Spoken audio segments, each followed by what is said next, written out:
Domnule Traian Băsescu, v-am dat votul de recunoștință, diaspora a fost cu dumneavoastră.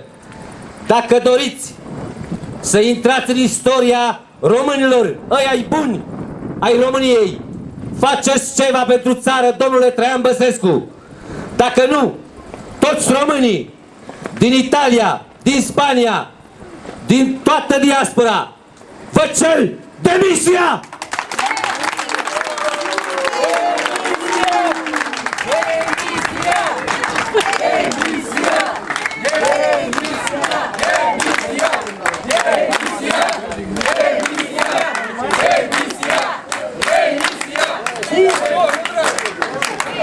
Avem încredere în dumneavoastră. Încă mai aveți timp.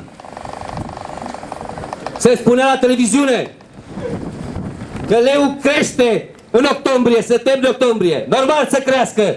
Dacă în august intră cel puțin 2 miliarde și jumătate de la românii care vin în țară.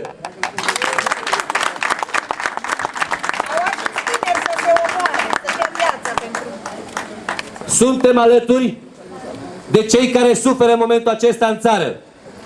Dar mesajul nostru, români din România, românii din Italia, din Spania, din toate părțile, Germania, Franța, Austria, din toată Europa și Canada și America, sunt convins că sunt la sentimentul lor să spunem într-o voce: noi românii nu uităm că sunt români! Noi nu uităm că suntem români!